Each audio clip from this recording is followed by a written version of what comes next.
ഇന്ന് നമ്മുടെ സ്റ്റിച്ചിങ് ചലഞ്ചിൻ്റെ 5-ാമത്തെ ദിവസമാണ് കേട്ടോ. അപ്പോൾ ഇന്ന് ഉണ്ടാക്കാൻ പോകുന്നത് ഞാനൊരു കഥ കേട്ടതുകൊണ്ടാണ് ഈ ഒരു സാധനം എനിക്ക് ഉണ്ടാക്കാനുള്ളൊരു പ്രചോദനമായത്. കഥ മറ്റൊന്നുമല്ല, മക്കൾ സ്കൂൾ വിട്ട് വന്നു കഴിഞ്ഞാൽ അവരുടെ വക ഒരു സ്റ്റോറി ഉണ്ടാവില്ലേ, സ്കൂളിലെ വിശേഷങ്ങളും കാര്യങ്ങളൊക്കെ.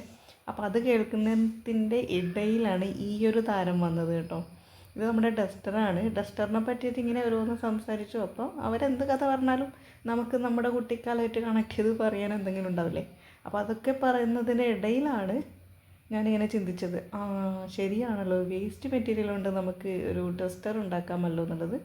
അപ്പോൾ പിന്നെ അവർക്ക് ഫുഡും കാര്യങ്ങളൊക്കെ കൊടുത്ത് അവരുടെ കാര്യങ്ങളൊക്കെ ചെയ്തതിന് ശേഷം നേരെ സ്റ്റിച്ചിങ് റൂമിലേക്ക് വന്ന് ആവശ്യമായ തുണി എന്ന് വെച്ചാൽ നമ്മളെ വേസ്റ്റ് മെറ്റീരിയലിൽ നിന്ന് നമുക്കൊരു ഡസ്റ്ററിൻ്റെ വീതിക്കും നീളത്തിനും കണക്കായിട്ടുള്ളൊരു പീസ് എടുത്തു. പിന്നെ ഒരു നാടക്ക് വേണ്ടിയിട്ടുള്ള പീസ് എടുത്തു, സ്ക്വയറായി കട്ട് ചെയ്തു, ഇതേപോലെ സ്റ്റിച്ച് ചെയ്തു. നാടയും സ്റ്റിച്ച് ചെയ്ത് ഉള്ളിലേക്ക് ഫിക്സ് ചെയ്തതിന് ശേഷം മറിച്ചിട്ടെടുത്തിട്ടോ.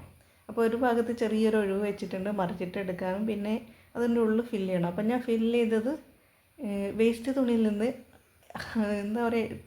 വീണ്ടും എടുക്കാൻ പറ്റാത്ത തുണി ഉണ്ടാവില്ലേ, കുഞ്ഞു കുഞ്ഞു കഷ്ണങ്ങൾ, അത് വേറെണ്ണം മാറ്റി വെച്ചിട്ടുണ്ടായിരുന്നു. അതിൽ നിന്ന് കുറച്ചെടുത്ത് അതിനെ കുറച്ചുകൂടി ചെറുതാക്കി കട്ട് ചെയ്തിട്ട് ഈ ഒരു ഒഴിവില്ല, ആ ഒരു ഒഴിവിലൂടെ ഫില്ല് ചെയ്ത് കൊടുത്തു കേട്ടോ. നമ്മൾ സ്റ്റിച്ച് ചെയ്യാതെ വെച്ച ആ ഒരു ഭാഗത്തൂടെ ഫില്ല് ചെയ്തു. നല്ല ടൈറ്റായിട്ട് ഫില്ല് ചെയ്തില്ല, കുറച്ചൊരു സോഫ്റ്റ്നെസ് തോന്നുന്ന രീതിയിൽ ഫില്ല് ചെയ്തെടുത്തു കേട്ടോ.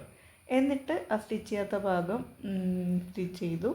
അതിന് ശേഷം ഞാൻ 3 ഭാഗം ഒന്നുകൂടെ സ്റ്റിച്ച് ചെയ്തു കേട്ടോ. അങ്ങനെ സ്റ്റിച്ച് ചെയ്യണമെന്നില്ല, എന്നാലും ഞാൻ കിടക്കട്ടെ എന്ന് വിചാരിച്ചിട്ട് 3 സൈഡ് സ്റ്റിച്ച് ചെയ്ത് വെച്ചിട്ടുണ്ട്. അപ്പോൾ ഇതാണ് ഇന്നത്തെ വേസ്റ്റ് തുണി കൊണ്ടുണ്ടാക്കിയ സാധനം.